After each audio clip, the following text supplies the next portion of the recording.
Hi, I'm Ashley, and you're listening to the Mueller Financial Services Podcast, Managing Your Wealth, Your Vision, Our Guidance.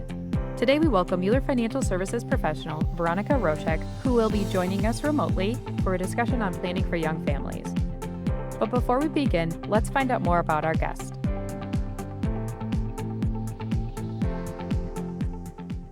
Veronica Roshek is a retirement income certified professional with 4 years of experience working in the financial services industry, along with a lifetime of experiences growing up as the daughter of a financial advisor.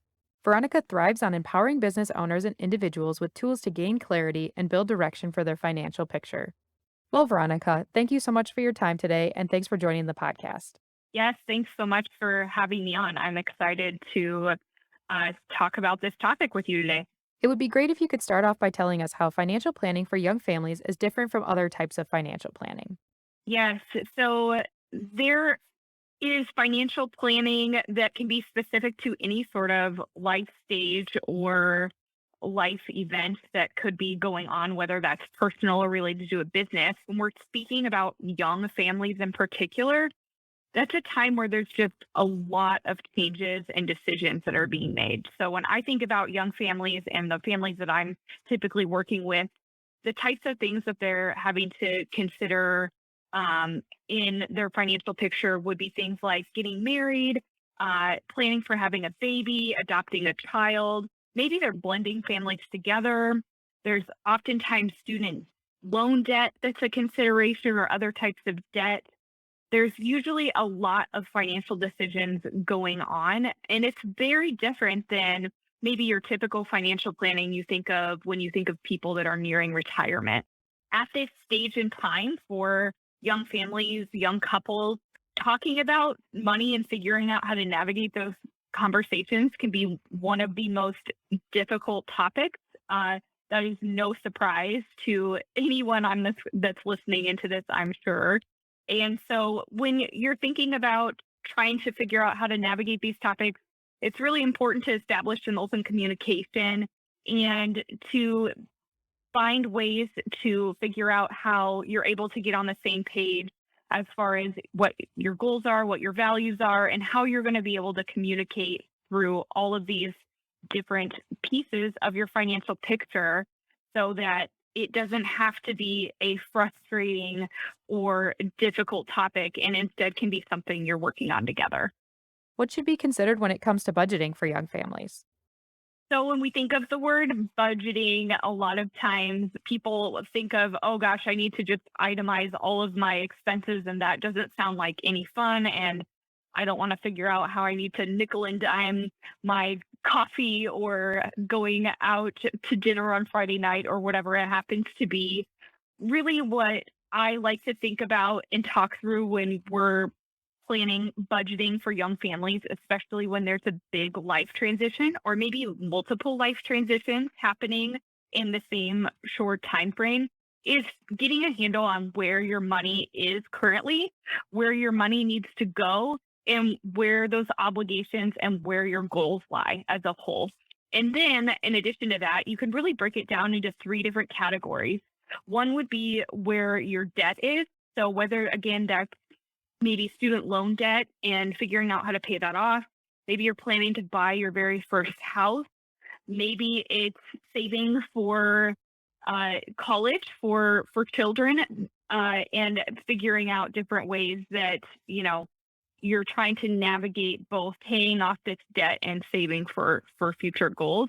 Your cash flow is also a piece of this. So one thing that you can think about doing if you're in a stage where there is going to be a life transition, it's always a good idea to just audit your last expenses. You could take the last 6 months or the last 12 months and put them into any sort of software out there, mint.com.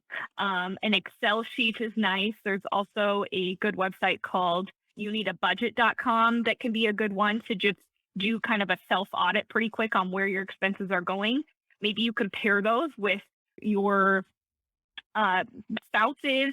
And then if there's some change going on that's going to drastically change your expenses. So having a baby or getting into joint home ownership, blending children, families together, all of those pieces, then you can add those additional expenses into that budget and figure out what needs to change going forward. How can we adapt this budget so that we can either become successful going forward or so that we can just establish that good footing as things change to continue to be successful.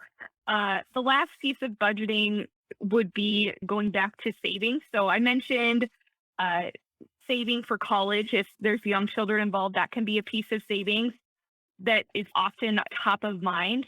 But really, the foundation for savings should be thinking about having an emergency fund. It's a great place to start to try to work towards getting 3 to 6 months of living expenses saved up in an emergency fund account. This should be something that could be different than what you think of as your general savings account or general emergency fund. Especially if you're someone that can make an emergency out of anything. If all of a sudden you unexpectedly need new tires, well, it's always a pain when we need some sort of big expense like that we then have to pay out.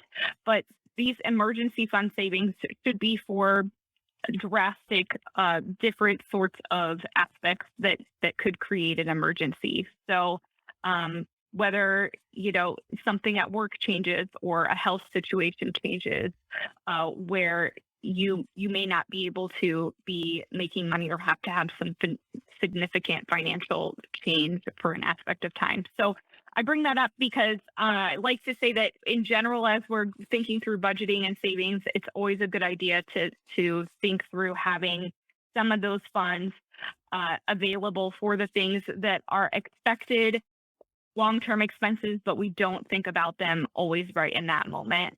And then the last piece of savings would be investment savings. And so that could be retirement accounts. If you've left a job or if you're self-employed, there's lots of other considerations that can go into where your investments are. And oftentimes when you're in this stage of life, there can be points in time where changing jobs is pretty common. And so leaving a 401k where it was is something that you should consider, at least thinking through all of the options for what you could be doing with that money, whether it's rolling it over into an IRA account that is separate, or maybe it's rolling those funds into your 401k at your new job. You can leave them at an old employer as well, but that's not always the most advantageous thing for the long run if you're potentially going to be switching jobs multiple times through your life, as most people happen to be doing right now. This point in time, that's something that's certainly happening quite a bit. In addition to that thought process, you could always, your fourth option is to cash out an old 401k when you leave a job. We highly discourage that. And if you need money for different reasons, whether it's some of these reasons that have come up, getting married, having a baby, buying a new home, some of these big expenses, that's something that we could always talk through, trying to find the best avenue for finding those funds and saving for those big expenses. When planning to have a baby, what else should be considered?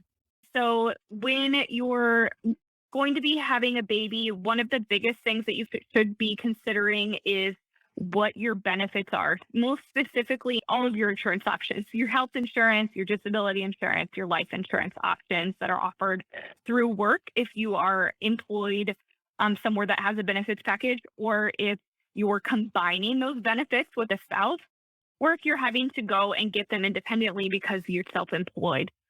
So when looking at those options for health insurance in particular, usually you have an option to either get into a high deductible health plan that would have something called an HSA, a health savings account, or a PPO plan. A PPO plan is usually something that you're paying more out of pocket on a regular basis, but then your costs when you go to the doctor or to get a prescription are less expensive. Where in a high deductible health plan, your monthly insurance costs are typically much lower, but then you're saving dollars into an HSA on a tax-free basis. as long as you're using those funds towards health related expenses.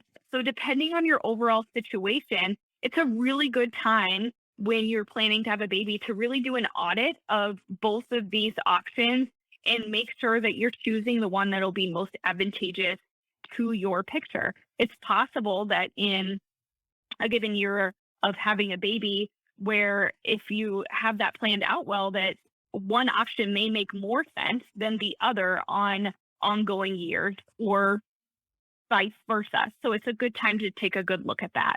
Additionally, disability and life insurance options, it's good to know exactly what you have. For disability, there's both short term and long term coverage. And that's an important piece of the puzzle because if you are unable to continue going to work, then that would be what could kick in to offer you a paycheck during a period of time where you're unable to work due to medical reasons. Um, that coverage, a lot of times, is about 60% for the long term. And it's just a good thing to have in mind and know exactly what you have. If you don't have any disability insurance coverage, then that could be something that you may want to consider adding to your picture, depending on your overall um, savings that you have as far as emergency savings go. So that can be an important consideration. Another one is life insurance. And so a lot of times people think their coverage through work, if they have that coverage again, is sufficient. So they may have about 1.5 times salary through their work coverage. When you're having a baby, though, and adding another life into the picture, if you think about it, if you lost your spouse or if you yourself, something happened to you and you were no longer in the picture, about a year and a half of income isn't going to do a whole lot in the grand scheme of things to take care of that, the well-being of that child for the duration of their life, especially when you're probably also in a situation where other deaths are also high at that period of time. Again, every situation is completely different, but this is a time when you have that additional planning related to bringing a child into the picture, that having much more life insurance, oftentimes about 10 times your salary plus any debts that are outstanding, can be a better position to put yourself in to be able to withstand there being no financial burden if something were to happen to you for the raising of that child. We do have software options where we can pull this together and be able to look at it in a picture specific to you to figure out what type of insurance and what length of time based on your individual plan and circumstances can make most sense for you to have. The last piece that should be considered related to specifically having a baby, but could be also something that you should be considering as you're getting married, as you're buying a home, would be estate planning. So it's usually one of the last things that people think about in their picture, but this is a great time to think about getting this established. That estate plan can be particularly important when you are having a baby. So if something were to happen to both of you at the same point in time, then you are able to have that choice. You're able to make those decisions on the forefront, and there is no court process that then has to happen to decide who is going to continue to take care of that child going forward. It gives you that freedom of choice. Another important topic that comes up for young families is college savings plans. What are the options and when should you start saving? Yes. So usually when I sit down and I'm meeting with a young couple that either has a child on the way or has young children, one of the very first things that they want to bring up is we really want to make sure that we're getting college savings prepared for. It's a common thing. Now, college savings does not have to be part of your individual picture as far as what you're saving for. If you have children, there's, of course, so many options now, avenues for children as they are exiting high school and making those decisions about long term. But specific to college savings, there are lots of options out there. One of the most common options is a 529 plan. Depending on what state you live in, there can be tax advantages to saving inside of a 529 plan, where your state taxes are alleviated off of those funds. So you would still pay the federal tax rate on your income, but the savings into a 529 plan, you would not have to pay state tax. In addition to that, as long as those funds are used for college related expenses, or really what is qualified education expenses as determined by the 529 plan. You can look that up specifically because there's actually a lot of options related to different technical schools, and different career path programs that still have some form of formal education needed, but still do fit the qualified education expenses that could be utilized for a 529 plan. When you then go to use those expenses for that qualified educational expense at that point in time, as long as they flow straight to those education expenses, all of the growth of those funds, and the funds that have not been ran through state taxes do not get taxed. They are essentially tax free. The other important factor there is, well, what if my child doesn't go to college and I've been saving for college all of these years? What happens to those funds? Well, in a 529 plan setting, the individual that is doing the savings is actually the owner of that 529 plan, and the child is the beneficiary. So if that particular individual ends up not deciding to go to college, you can switch the beneficiary of those funds to another child as long as it's in the same family's lineage. As you're planning to save for college, the only thing that I always want to caution or just recommend to young families as they're dealing with all of the expenses at that point in time, usually. Again, the typical picture, not everyone's, includes the student loan debt, a new mortgage. You're paying for childcare expenses. You're saving for your own retirement. You're building your emergency fund. You're paying the health costs of having a young child.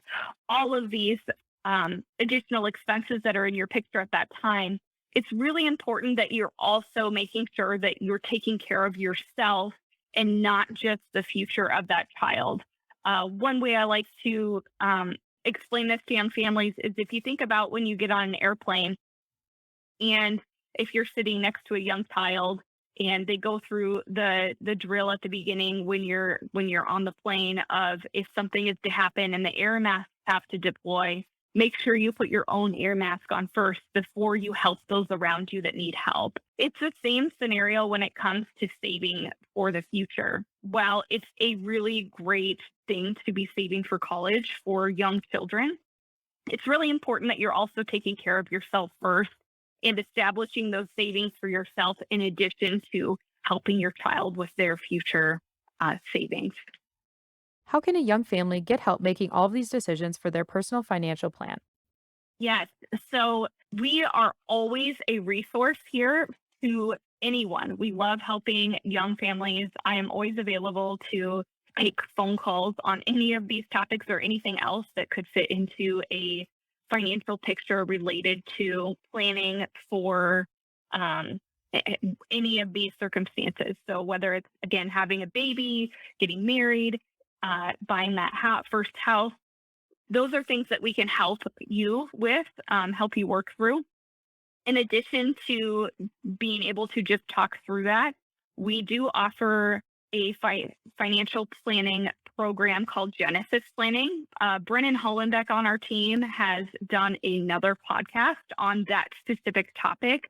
And that can be a really great way to establish that financial plan for you at that point in time and could be an important consideration in getting everything on track as far as your goals and your values for how you want your overall financial picture to look going forward. Well, this was a really great overview, and thank you, Veronica, for your time today discussing planning for young families. And thank you to our listeners. If you are interested to learn more about planning for young families or more about Mueller Financial Services in general, visit MuellerFinancialSolutions.com. You can also follow the firm on LinkedIn at Mueller Financial Services, Inc. for more firm updates, insights, and upcoming events. Securities offered through LPL Financial member FINRA/SIPC. Investment advice offered through IHT Wealth Management or Registered Investment Advisor. IHT Wealth Management and Mueller Financial Services, Inc. are separate entities from LPL Financial.